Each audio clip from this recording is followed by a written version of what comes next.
Hurry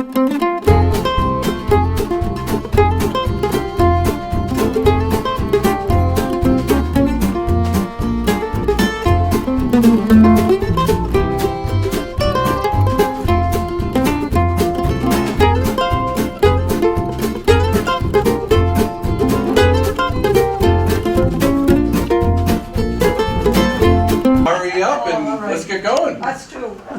So, nice to see you again.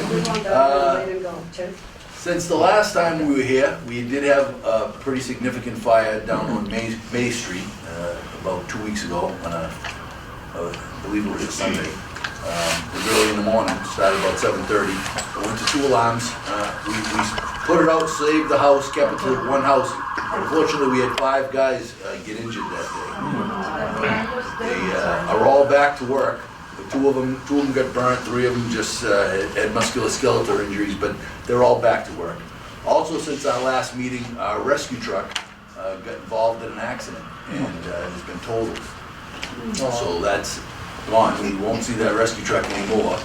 Coincidentally, though, we are building a new squad that we have been building over the last year, getting ready to replace it anyways, but it would have been nice to keep it as a nice reserve truck for holding all the extra equipment. But the new squad is going well. We went out for they call it a mid-inspection, but it's really a lot further towards the end than the mid is because they spend so much time on a computer designing it in the beginning. But I spoke with the gentleman today. Tomorrow is Friday, he's meeting with me. We're going to plan the final inspection, which should be in the first 2 weeks of December. We'll go out, and what we're going to do is we're combining 2 meetings because we're also building a new Engine 7. Engine 7 is at Park Street, and with the gas company money, the mayor's given the fire department some, and we're going to build a new Engine 7 to replace that truck, which is very old. So we're going to have a pre-construction meeting for Engine 7 as we do the final review for the rescue squad, and then they'll drive it out here. Guys will train with it, and we'll put it in service probably at the new year here at Central. The goal there, as you might imagine, is one of my other projects, is to get Engine 8 on Ames Street open, which I know is the opposite hill, but your house is open. So we're trying to get Engine 8 open, and one of the projects that's going on right now this week is a new roof, repairing the roof. The flat roof that's been leaking, we had what's called a cricket on one side of the roofs where the vent chimneys come up, and they built this cricket, and that's been leaking for years, caused a lot of damage inside. So that's being repaired and is scheduled to be finished by Monday.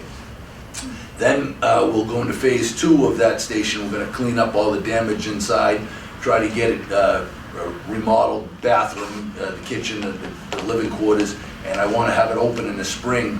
I want to take Engine 5 out of Central and move it up to Engine 8, open that house, and the new squad that has hose and water and a pump on it will work out of Central, and all our firehouses once again will be open again, which is good. It's better coverage, it's a quicker response time for all the neighborhoods. It gives us a 5th pump where we only have 4 right now, and it's with the same staffing, so it doesn't hurt our budget in that means. We had to fix the station to get it open, but it's not. We didn't hire another 20 guys to do it, so it's financially sound that way. Plus, it's a beautiful building that we can keep up and take care of and not have fallen apart like it has been. So those are 2 big projects that have been going on. The other one that's going on right now is at Central Station. Last year we did 3 bays that were failed, had to be dug up and re-poured, and now we're doing the other 2. So the last 3 weeks they've been over there with this machine, hydraulic machine, very noisy, beating the concrete apart, jackhammering it, laying out new rebar, and Monday they're scheduled to pour a new floor for the last 2 bays there. And that'll be nice because then we'll have a nice new 5 bays. They'll all be smooth, good concrete, no more trip and fall hazards. Won't be embarrassed to have people to come visit us anymore and see the rebar sticking out of the floor. And in the spring, when the warm weather gets here, we're going to have what's called an epoxy coat put on all the concrete. It's going to have a sealant now to keep the water from penetrating the concrete. But we're going to have this anti-skid epoxy coat, which has some color to it too. So I keep calling it the lipstick on a pig because it's an old building. It's an old it's a new concrete floor now, but it'll look nice. It'll brighten it up. You know how painting an old wall always looks nice. So we're going to have a nice colored floor. The stripes will stand out to help the guys back in, and it just makes it a safer, smoother place. So those are 2 projects that are going on, and they're going quite well. I'm looking forward to Monday and having the floor poured so we can get all the plastic down. It's been very dusty and noisy. We had 5 firefighters graduate the academy. It's been three weeks now. And so they're back working, and that's going very well. I still have 4 in the academy. They graduate December 2nd, which we're looking forward to getting them back because we need them all to keep our slots filled, to try to keep the overtime down, and we're looking for that very, very badly. But the 4 that are there are doing quite well. Before we know it, December 2nd will be here, and we'll have that graduation. We also, next week, Tuesday, we're having the State Firefighter of the Year Awards, and the governor and the state fire marshal and then their committees, Secretary of Safety, Public Safety will be there, and the departments of Lawrence, Andover, North Andover, all the fire department are being given citations for our gas disaster that struck a year ago. And I don't remember I think the last time we met, we hadn't had this last gas emergency. We've had so many now. Yeah. We met after we had one on South Broadway, right? Merrimack and South Broadway. We met since then. And then just this week, Monday, we had another one up on Florence Ave, which again is still the opposite hill, but it affects the whole community for us. We cover the whole city. So it was a private contractor. It wasn't Columbia Gas. He was operating without a hydraulics license, which is what you need to operate a backhoe, and so he's in the wrong all the way. He put a big 2-inch hole in a 6-inch PVC pipe, low pressure at least, so that was good. So it took about 10 hours to get it all repaired, patched, and turn the gas back on. So, and it became, because anybody who hears gas on a scanner goes crazy. We had all kinds of news people calling us and everything, but we set up a shelter because it's cold. Had it been July, we would never have set up the shelter because nobody really had to be evacuated. It wasn't a danger, it wasn't gas in anybody's home. It's just that we were afraid people would start to get cold. So we set up a shelter at the Arlington School, but nobody really came. So that all worked out. The gas was back on by 9 o'clock at night, and that went really well. The only other thing that I have going is I still have some free combination smoke CO detectors if anybody wants one. Just raise your hand, I'll give you one, and give you the instructions of where they should be placed on your house. And I'm still pushing my code red, so if anybody hasn't signed up and wants to sign up, just raise your hand, I'll give you a pamphlet to fill out and get your information, I'll get you all signed up. Other than that brings the fire department up to speed this month. You've also been painting the hydrants. Oh, yeah, the color colors. coding, that's right, that's true, very good point. I forgot all about that one, probably because I'm not doing it. I asked to have it done, but I'm not doing it. We had the water department is color coding the bonnets and the caps on the hydrants based on the water flow.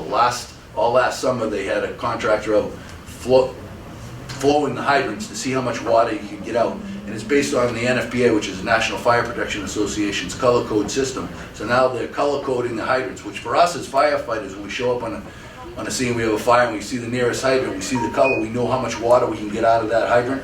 So it's a really good for the incident commanders to be able to plan whether that one hydrant's going to be good for what we have, or if we need to hit some more, or if that just gets us the start of water and we got to reach out a little further. So it's a great plan for us, and that's why you might see the hydrants have different colors, caps and bonnets throughout the city.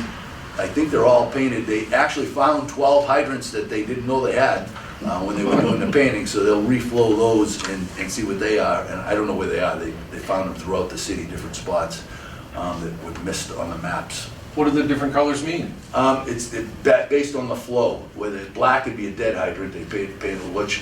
If you think about it now, you look everywhere, most all hydrants were black. But that's the actual meaning of the black color is zero. And then there's 500 and 500 to 1,000, 1,000 to 1,500, over 1,500. So like green is? Green is 1,000. So light blue is over 1,500. So green is 1,000 to 1,500. which is good. You know, if we get anything like that, that's good. You know, the red, we get down to 500, that gets us water for an attack line, but if it's a really big fire, we're gonna have to find more hydrants from a further distance away.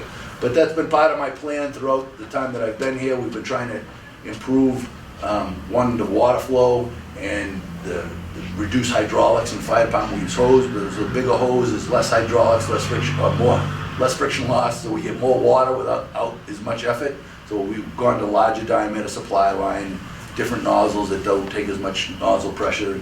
The water department has done a fabulous job improving the water system the last 5 to 10 years in the city. Brian Pena has really done an awesome job, and continues to do. It's an ongoing project. As you drive around the city, you see all the streets that are a mess, not only the gas work, but the water work. So, and you guys probably see it just as much as we do, and we're going around. But they're doing a great job, so we have much better water flow, and our call volume was up this year, but we have not had as many severe fires, which is good. Now we just have to try to keep our injuries down so we keep our overtime down, which is getting up there, but we're working at it. So. On Texta Avenue, they put a new hydrant in there. I don't know why, but it's red. And then last week you was talking about the bonnet. It's orange top. Orange, yeah. So Now that's going down Ferry Street, down towards Prospect, there's my old house on High Street. They have a yellow hydrant there now, which they never had before. Yeah. And then 2 streets down, there's another hydrant, yellow hydrant, which we never had. Yeah, they've been fixing them and replacing them, and then as they go the flow, they paint the color of the hydrant now really doesn't mean as much to us, It's except different downtown we have a high pressure system that's connected from the 2 towers. Those are the red hydrants themselves, but now we're really paying attention to the bonnets and the caps because they've been flowed and tested. So, you know, anything that's in the green-blue range is really good for us if we should have a big fire. And We try to keep them small. and the old thing of parking next to a hydrant, you shouldn't be doing that. Yeah, right? well, yeah, the guy on Lawrence Street found out that's not a good idea. No, I still see a lot of That was cars, so- cars parked right next to the hydrant. Well, I'm not gonna say it was good, but, well, you know, Yeah. he got what he deserved, really. Yeah. Any questions? Was anybody hurt when the rescue truck was totaled? Yes, actually, the driver of the truck, all 3 firefighters were injured. 2 of them are back to work, but the driver is still out. He's having a lot of shoulder and neck and head pain. I spoke with him today. He's gonna be out the rest of the year. He's seeing a couple of doctors. He was the driver. He was wearing a seatbelt and everything, but it was the other driver's fault. It was captured on video. He ran a stop sign. My guys didn't even have a stop sign, and they were following the ladder truck. The ladder truck had just gone through the intersection. They came behind him, and he was at a high rate of speed, hit the front end of the rescue truck, and knocked the cab off its, what it sits on, the mounts on the truck, and the guys that are mechanics, it actually snapped and cracked the bell housing on the transmission. So it hit the truck so hard it twisted it. Wow. And they had to pop the doors to get the guys out of the truck. And then they went to work on the guy that hit him because he was hurt quite severely. But We must have been going fast. he was flying. Yeah, it was his own fault, unfortunately. But one guy is still out, the other 2 are back. Since they painted them, you've lost the hydrants. You've lost the antennas that we used during this. Well, Some, maybe on some of them, but The ones- still the an ones- awful lot of them out there. the ones near my house, and they're painted to match the hydrants. Oh, Really? That's what They're I not was. supposed to have painted those, they were reflective, so but as long as they're up so we can see them, they're just, Yeah. all that is so when the snow, Right, they so- stick up high. yeah. But if it's missing, we can get it put back on. The water department is responsible for that, Water, they're doing it, okay. yeah. They actually come in handy, because, it never snows after we get them shoveled, it's Yeah, and having a sometimes fire before The after we get people shoveled. do it, Yep. but they have to know where it is. That's right, and so do we. So many of the winter I've spent with the back of a shovel handle hitting the snowbank, but it makes it a lot easier. Anyone from here go to Worcester? Yes, a big contingent of guys there. I was sick, still got a little bit of it, but I didn't make it to Worcester. And I'm glad I stayed anyways. It was a lousy day, I probably would have had pneumonia, but we had that gas thing anyways. But we did have a contingent of people there. I was very sad, very sad, bad fire. And it's something that we fear in this city as well. if you had seen that, if you saw any of the video, it was a 2.5-story wood frame. We have lots of those, and there's rumors that it was an illegal housing, you know, people making apartments in the attic like they're not supposed to be, and they were up there searching for a woman and a baby who actually had already gotten out, and a neighbor. This is why we teach kids all the time, Edith, escape Joel's in the home, and have a public meeting place. So when you get out of your house, you all stand there. When the fire department gets in, you say, we're all accounted for. The woman and the baby were out of the house in the street, and a neighbor came and said, oh, come on inside, before the fire department ever got there. So they were in a house trying to keep, one, they were doing the right thing, trying to be nice, you know, but when the fire department showed up, the mother and the baby weren't there, they thought they were still inside, so that's where they were looking.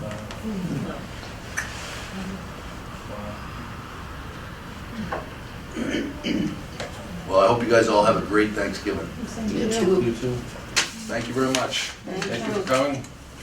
Well, it's all yours. Thank you, Chief. Thank you.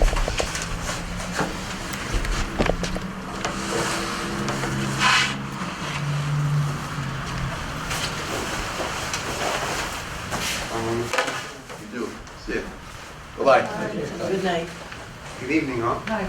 It's a pleasure to be here on behalf of my chief and Roy Bass, as well as my lieutenant, Joseph Cerullo. He's usually, I'm sure, here representing. He asked me to step in, and I usually go to the neighborhood circle meetings or neighborhood association meetings in different parts of the city, so it's my pleasure to be here.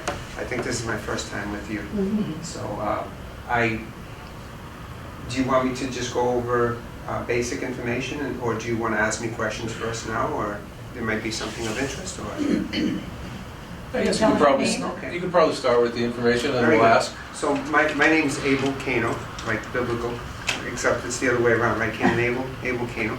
I've been here for 5 years in the city of Lawrence, and I've been blessed to have the opportunity to work with, my daily functions is working with the businesses. I do pretty much a little bit of everything, and including graffiti and homeless initiative issues, as well as just normal calls for service. So I have the pleasure of being able to help out and also get to meet a lot of folks on a daily basis. I have some statistics that I'd like to share with you. And I'm just going to grab it from my phone because technology has enabled us to be a little bit more technologically savvy as far as being able to get the information we need. And so for the Prospect Hill Association area, we have, as far as statistics for this quarter, there's 0 homicides, 0 robberies, very good, as well as non-domestic assault, 0. Residential burglaries, there were 2 for homes, and commercial burglaries, 0. Larceny, over 2, larceny, $1,200, 0. And motor vehicle thefts, 3. So it seems that the 2 issues at hand for the neighborhood have been the motor vehicle thefts and 2 residential burglaries. It doesn't specify whether it was daytime or evening for either one. I know that one of the things that we try and let the community know and the residents know is because it's getting colder, you should have an auto starter for your car. People have a tendency of leaving the keys in the car, trying to starting it up or just keeping it warm, right? Out of convenience. And even though it wasn't, it's a vehicle stolen, we still have to enter that as a theft. So we can't take it back after the fact. It's not like someone broke into it, damaged the ignition. Unfortunately, people get creature comfort issues where they decide they're going to leave the key in the car, and that definitely is not a no-no. So we try and let people know, look, an auto starter is the best thing to do. It keeps the vehicle locked, no key in the ignition, and once you press the gas, it turns off, and that helps us keeping that number low. We have been very low in those statistics in the past years. I mean, there was a time where they were at least, the number was like 1,200. And now last year, the year before last, we were at 250. Last year's number was 250. That was incredible numbers. So that helps out a lot. As far as home burglaries, When you transition from summer to winter, you still have the air conditioners in the window. Very easy to defeat just by pushing it in. And we always encourage people to take them out. Don't leave them in the window. Make sure that if you do have an air conditioner, to please put it in a way that it's not going to be easily defeated in an area where people will see if someone tries to climb through your window. But unfortunately, we do have folks that are up to no good, and they see the opportunity and they do break into a home, whether it's a window or a door. So those are the things that we encourage people maybe to have an alarm, or you have someone home sit, at least if you're not going to be around. So those are the statistics as far as your neighborhood in the area for the quarter. And I didn't know if you had any questions. Yes. We're in a meeting today of the Lawrence Heritage State Park, which is down on Jackson Street. Yes. They also, that's state-owned property. Pemberton Park is also state-owned property. And one of the members today was mentioning that Pemberton Park is in deplorable condition.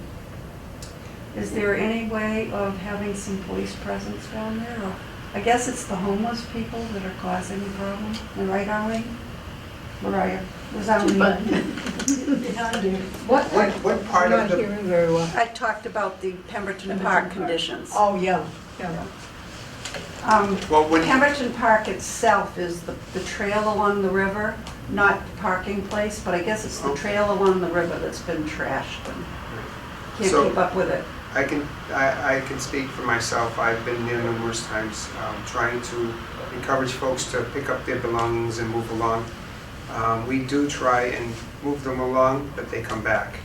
It's a very daunting task because we have folks that come new to the city from different areas of the state, for many different reasons. And as the weather's getting colder, you're seeing less homeless folks out in the street because they're finding shelter, whether it's a family member or a friend or a shelter per se, like Winter Street. We have the Daybreak Shelter, and some are finding housing through the different organizations that house them. So it's a definite plus. We encourage them to get out of different locations, but they migrate to others. And they usually group together in small groups because they feel a little bit safer as far as evening time, and they try to have their own community. So sometimes I can understand the frustration of residents as well as businesses when they have to deal with those kinds of issues. It is a difficult situation, but we are monitoring, we're keeping track of that, and we're trying to move them along. So it's things that evolve as the weather changes and conditions, and allotment for housing also. I know that the city is trying to accommodate and trying to help. We have a homeless coordinator. Her name is Sandy Guerrero. She works out at 12 Methuen Street. And usually what I would do during the summer months, spring, summer, into the fall, we would go into these trails that you speak about, whether it's the rail trail, Manchester Street, or that area of Pemberton Park. And we do walk those trails, and we try and speak to them, encourage them, try find other alternatives, and also give them resources and numbers for whatever addictions they may have, if they need any resources. I know through conversating with many of them, they do seek shelter at Lazarus House. Some of them volunteer, some of them go eat on a daily basis. So there's a lot of good organizations that work and help and feed those folks, and it's a very unfortunate situation, but we encourage them to reach out to us, and we hand them cards and phone numbers and resources, and we try and work with other organizations that, if we pull together our resources, it makes it better and easier, and they become more receptive to our help. So that's what we try and encourage. That's good to know. Thank you. I have a few flyers that I like to hand out. These are contact information for the police department. It helps. Let me take one and pass it along. see.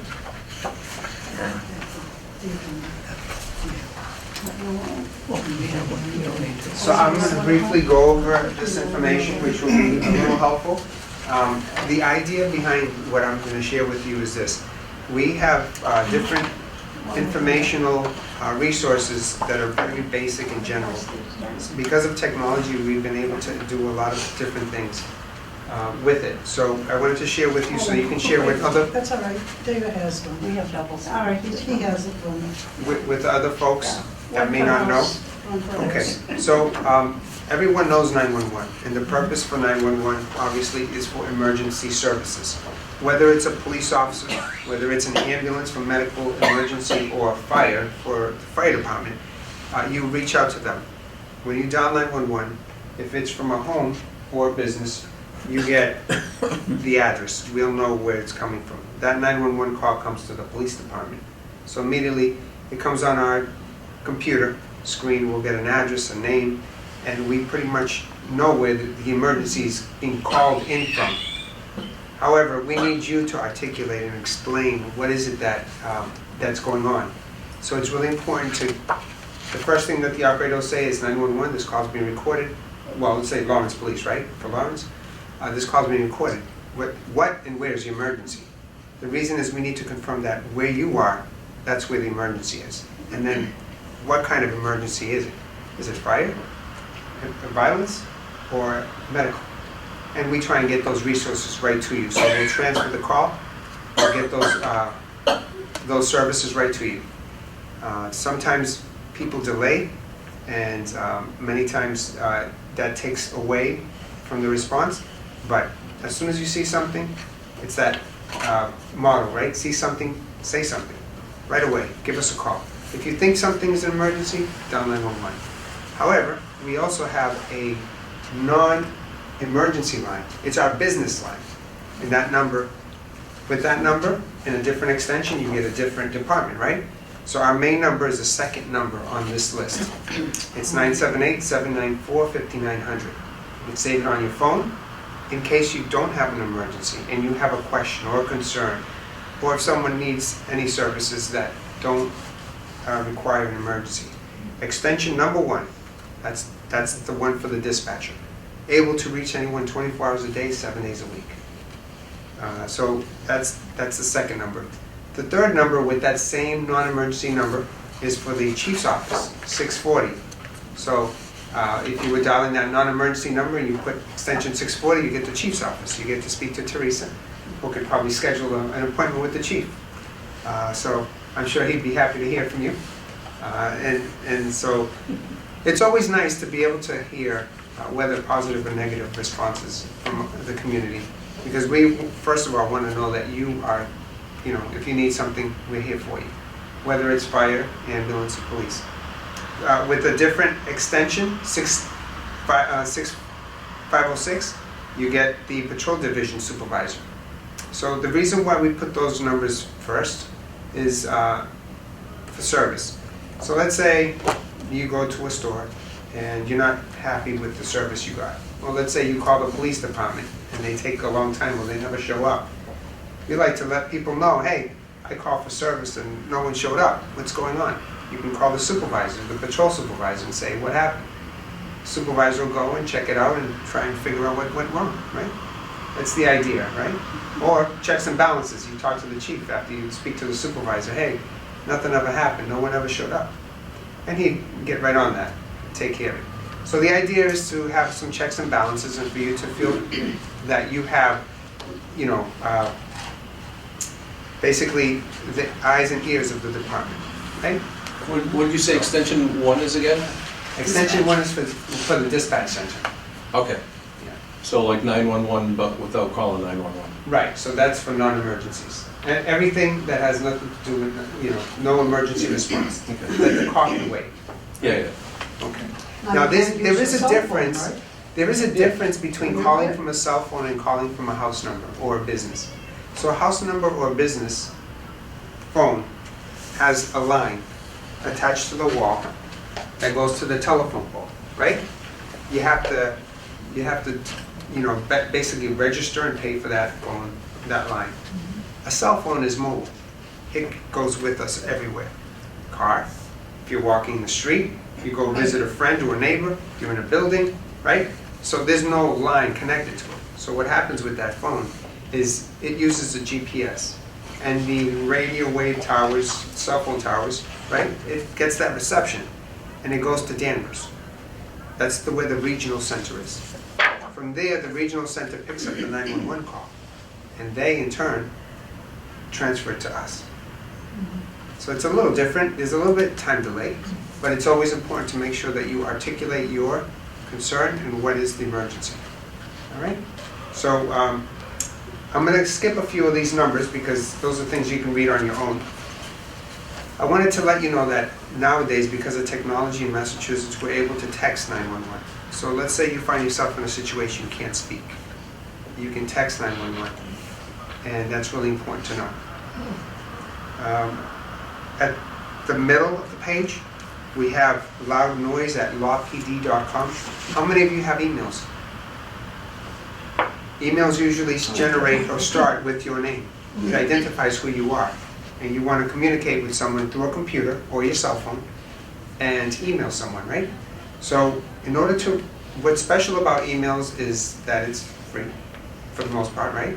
Gmail, Yahoo, Hotmail, all these different avenues of being able to use your email. So what can you do with an email? Well, you can take a picture, you can upload it to your email, and then you can send it. What about a video? You can do that too. You can video something and you can send it. What's interesting about that concept is now you can email us. So if you have a concern about a neighbor that has loud noise, or a car that's parked in the street, or someone may be doing drugs, right? You can take a picture with your phone, or you can use your security camera at home, take a picture of it, and send it to us. And it's like making a non-emergency call. A non-emergency call. So it tells us a lot about the picture. It tells a lot about what is it that you're trying to convey. You still have to write something there, you know, explain to us what is it, the call for service. What is this non-emergency situation you need? So you articulate it, you send it to us for loud noise, we show up and we take care of it. We know the car, we know the color. We'll know basically what we're looking for in that email because you uploaded the photo. For disorders, any kind of disorder. It could be anything. You can upload the photo or video and we get it. Obviously, we request that you tell us a little bit about why you're emailing us and explain a little bit about whatever it is. And we have it as a non-emergency call and we'll respond to it. What's interesting about this method is the mayor and the chief also get the email. So they are aware of what's going on.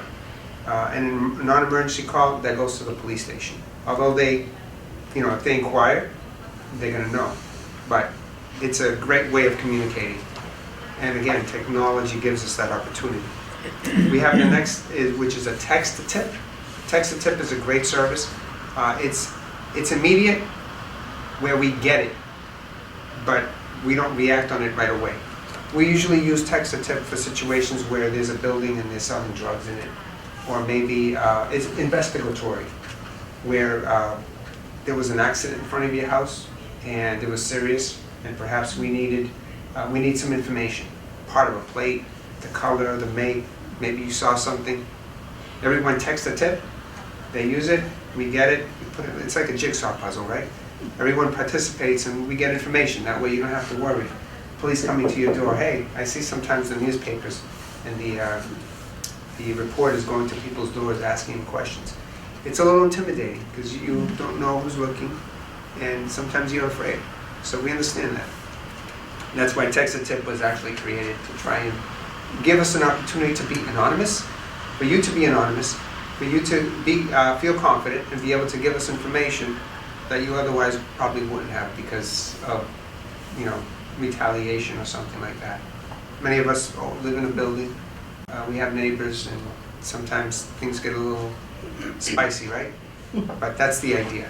So Texta Tip is very easy.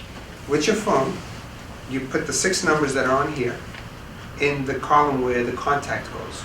And then in the message section where you write your message, you're gonna put in capital letters, LAWPD, followed by whatever you wanna say. And that's it, and you get it.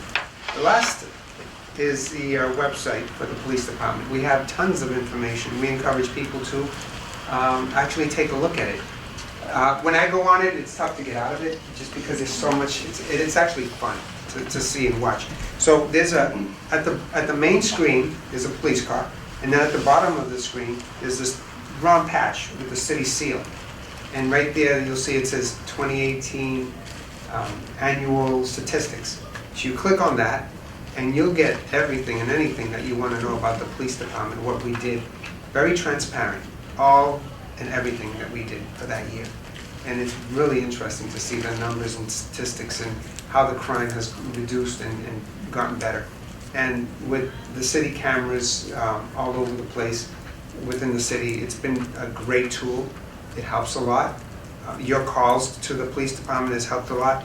In 2018, I think we had like 64,000 calls for service. That's a lot of calls for a department that's like 140 guys. But you know, we try to work hand in hand with the fire department and the ambulance, great resource, and all the different organizations that live in the city, you know, DCF and everyone. So it's a partnership, and that's what we want to try and convey. We can't do it alone. We need your support. We need your voices. We need your eyes, your ears. You need to help us try and keep this going. So whenever you see something, please feel free to say something. Call us. It could be something minor, but it can turn into something really big. So sometimes people knocking at your door with a vest. Well, there was no scheduled maintenance. You didn't call the gas company, and here's this guy trying to scam me for something. So you know, it's always important. You know, call us if you have a doubt, if you have any questions. That's what we're here for. Okay. I also wanted to share with you something. Within the city, the mayor's office, again, Mayor Rivera, along with the police chief, they went into they wanted to create a sign that we could post on businesses and residences, so that, you know, if they're having any issues, or perhaps give some kind of deterrence towards, and giving knowledge to people that, one, there's surveillance cameras on the property, and two, that you don't trespass on private property. So sometimes it's not just the fact that we have a lot of people that take advantage of others, but it's really important for you to put signs like this on your property to keep strangers out, and also to make sure that they understand that, you know, you have cameras. So if you don't have any, you should have some on your property. It helps a lot with vandalism. It helps a lot with people trying to break in, and having a way of investigating. Because sometimes whenever something traumatic happens, your mind is a little bit traumatized. You're not going to remember particulars, but cameras do, and that's the advantage. So if you live in a home or live in a building, you know, these are the signs that you should be seeing, giving people notice, so that it helps kind of deter any kind of criminal activity. And we have posted quite a few on different businesses that if you go around the city, you'll notice they're there. And they've helped a lot. It's very great. Great resource. You can get them at Home Depot for $1. Different types, different signs. But no loitering, no trespassing, camera use, smile, those kinds of things. Keep safe, honest, right? So anyway, thank you for your attention. It's a pleasure. If you have any questions, please feel free. I'm here to help you with that. The code red, it's used by both the police and the fire? We don't use code red. Okay, Not that I know of. Okay. I don't think okay. Who decides on the parking ban then? the parking ban in itself, it's a winter parking ban, and it goes from December 15th to April. Right. And that's something that I think it's citywide.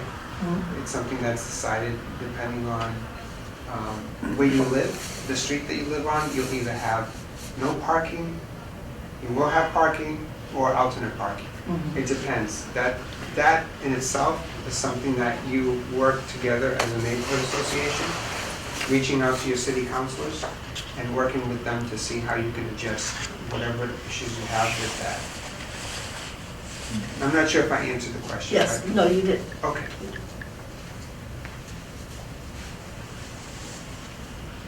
Can you tell us anything about the incident or what happened on Ferry Street over the weekend? Would you like to? The party, the out-of-control party, the pistol whipping and the... Well, unfortunately, I wasn't working that day, and I don't know enough about it Okay. to be honest to tell you anything about it, unfortunately. I'm sure that the newspaper did a good job at giving some kind of details. as to- Yeah, well, it said kind of what I said.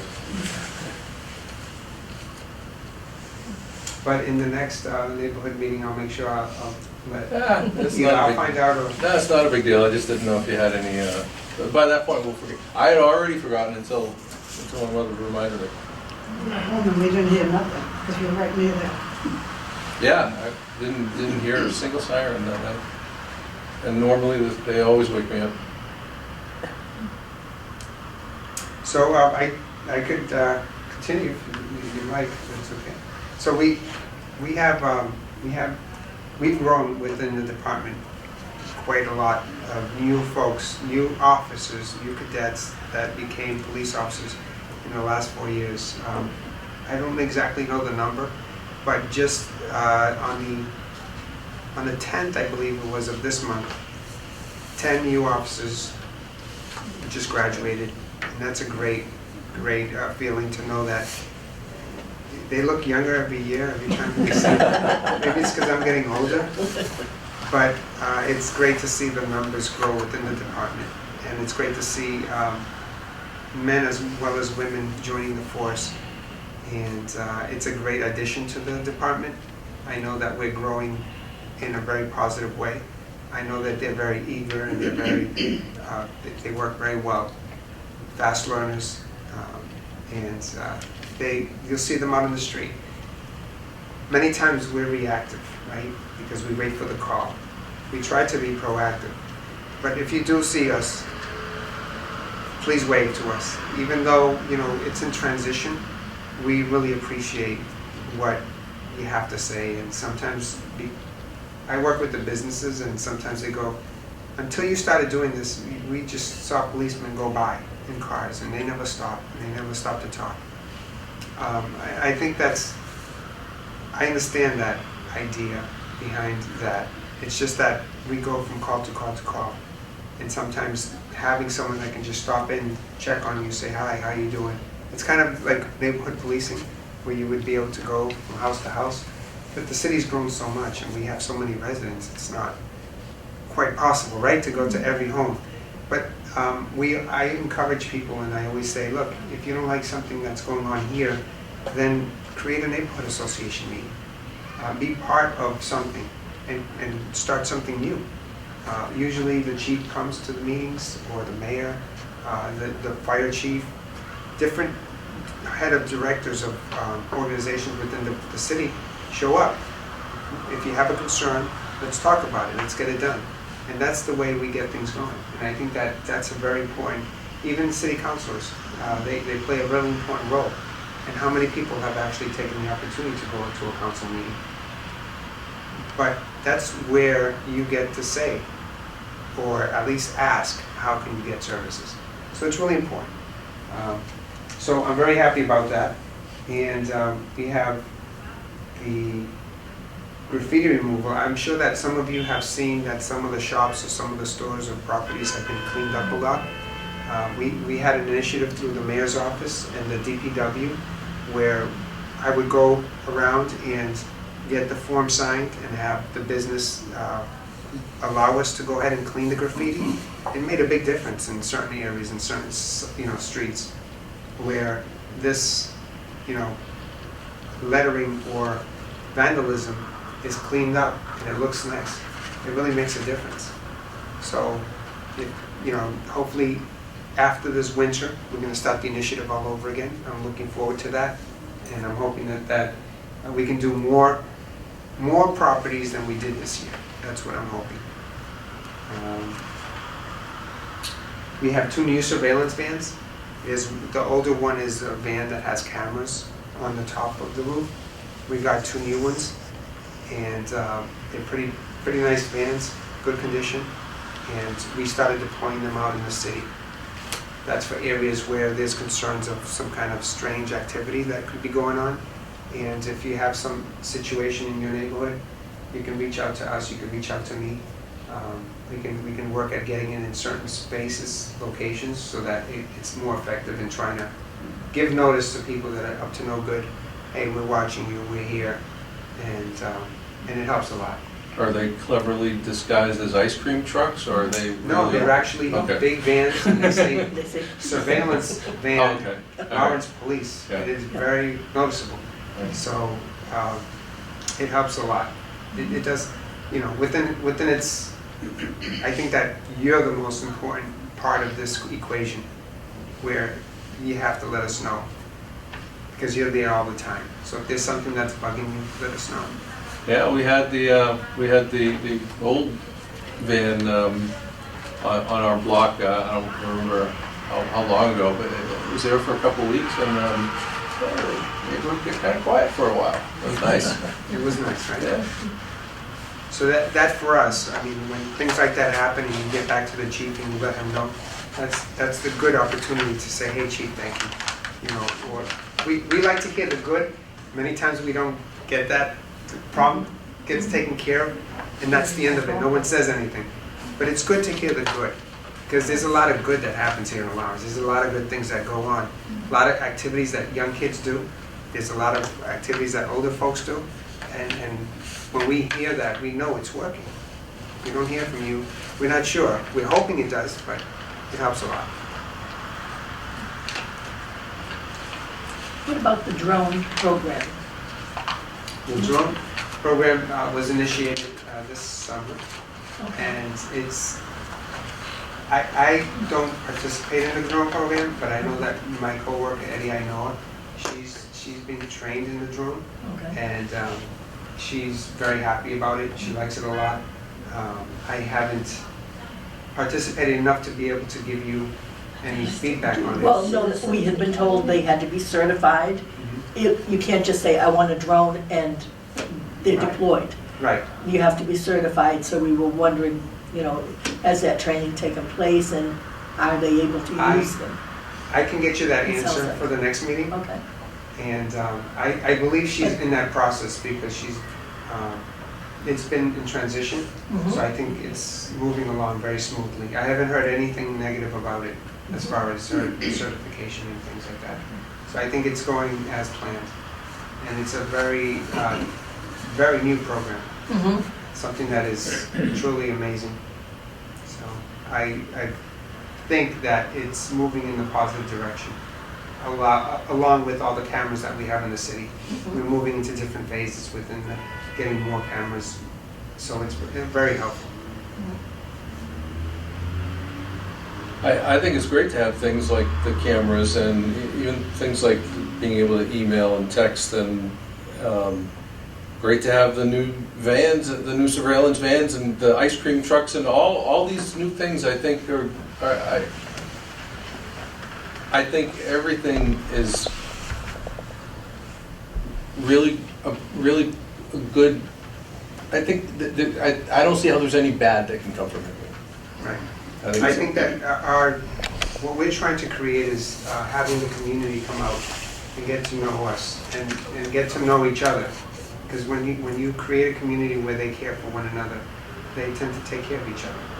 And in times of crisis, that's exactly what you want, to be able to rely on your neighbor if something happens. And that's what we try to do. We try to foster that, and that's why you have this association meeting, where different neighbors will come out. They'll take the time to come out. It's a rainy day, it's cold. There's half dozen of you, a dozen, and that makes the difference. Whether it's one or two, but at least you're working at something to create a better understanding and get clarity. And maybe it's just a car that's speeding on the street. Okay, well, what can we do? Someone came up with a great idea, because we cannot place a permanent bumper or a speed bump on the road. Why? Because during the winter time it has to come out because of the plows. Someone came up with the creative idea, what about a replaceable speed bump, where we can just put it in the ground and then take it out? Great, we can use it next year and every other year. It's a one-time payment, but it's usable, it's reusable. Yeah.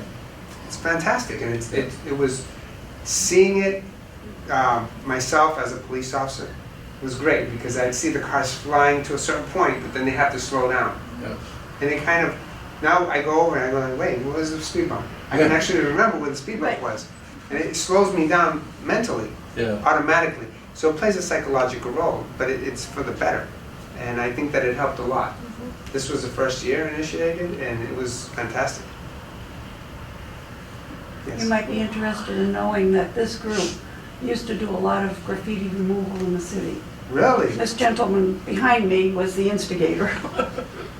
Well, it's, We had all the neighborhood associations, maybe once a month, go out and pick an area and do graffiti removal. Of course, we had a police officer with us to make sure we didn't get in trouble, but we did a lot of graffiti stuff. I think that's great, and I think that maybe should be a topic for next year, for next spring. Maybe if we can get in touch with the other neighborhood association meetings to create a group, and everyone takes care of the neighborhood in which they work. Because the DPW did great work, but they were limited throughout the whole city. I think that that's an initiative, that if everyone, you could take one business, each association within their neighborhood, it's one less job for the DPW, so they can concentrate on the ones that you can't do. So it's fantastic. It is, really is, and it makes such a big impact on the community. The businesses were elated. You know, they pay taxes, they work hard, they're there every day. They don't want to see this negativity on their building. And it creates fear, it creates a perception of helplessness. But when you take an initiative and you do something, I bet you'll get young people even to volunteer and create that space where they take initiative too. It's a community effort, and that's what really makes a difference. I think that's Thank part you of- guys for part that, of- because you guys were the first to do it. So I think that's part of the problem now, is that we that did a lot of this are getting a little more years on and don't want to be out there. Well, when the weather's good, right? Trying to find more people to get back into it. Be great. That would be great. We could go show them how to do it, let them do it. There you go. Yeah. Supervise. The supervisor, that's what I'm saying. So thank you, folks. I thank you again. Thank you for coming. Yeah, thank you for coming. How about the streetlights? The streetlights, you can, No matter where you go in the city, they're up. some of them are out. I try to keep track of that. And I try to report that. Usually what I do is I report it to the DPW and I send them the poll number and take a picture of it and I email it. And then they forward it to National Grid. So I'll leave you my business card so that I'll leave a few up front, or do you want me to pass them along? Oh, good. And you can always, I mean, if you'd like to send me an email or a text or a call, I'll be more than happy to either stop by where it's at, and I can go ahead and do the email myself, or if you don't mind doing that homework for me, and then I can forward it, whatever's easy. She's with me. Okay, Send you. very good. Thank you.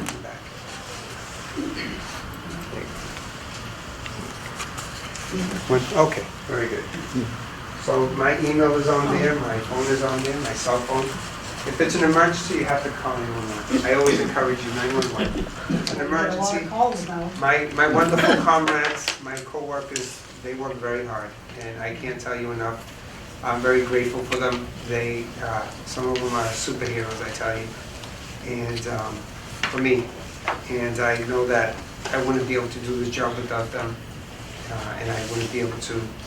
Knowing that I have their support makes me feel great, and I do the best that I can every day to have them make me, feel proud. So I want to tell you that that is important. Why? Because we are a community. I live here, I work here, and I care about everyone here. So it makes a big difference. So know that we are here for you, and just give us a call if you need us. Okay? So streetlights, definitely, it's something that I do. I work hand in hand with the city councilors, department heads, and a lot of residents. Whether it's business or homeowner, we all work together. And if I can't get an answer, I try and find someone who can.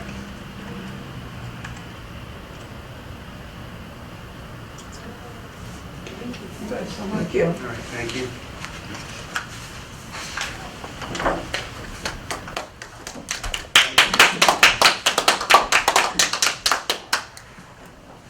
Do you want me to stick around until you're done, or you're okay?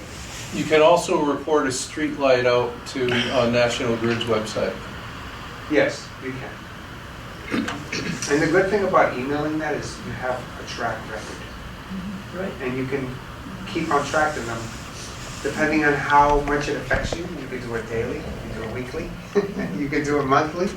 But they're pretty good, but you have to be on top of it, and it has to be consistent. Because they do have a lot of streetlights that go out. Whether it's a wire, whether it's a light bulb. The weather's getting colder, so you have to be a little patient. So Yeah, and they'll ask the type of problem, whether the light's out or whether the light goes on during the day, or if the light's dim or noisy, or if there's an animal up there, or if the problem with the wires. what's in there's some lights that I don't know why they work that way, but they'll turn on and then they'll dim and go off. And then within, I don't know, a minute, 5 minutes, they'll turn back on. Yeah, we had one like that. And I'm not sure if it's an energy save mode or why it does it. That's something that it's awkward, but I've seen that. And so I'm going to try and get some. I saw that the other day, and I was trying to figure out, well, is it broken? What's going on with it? Well, and that was one of the choices too, so that could be something malfunctioning. Yeah. Well, have a good day. Well, thank you for Good night. coming. Thank you. Bye.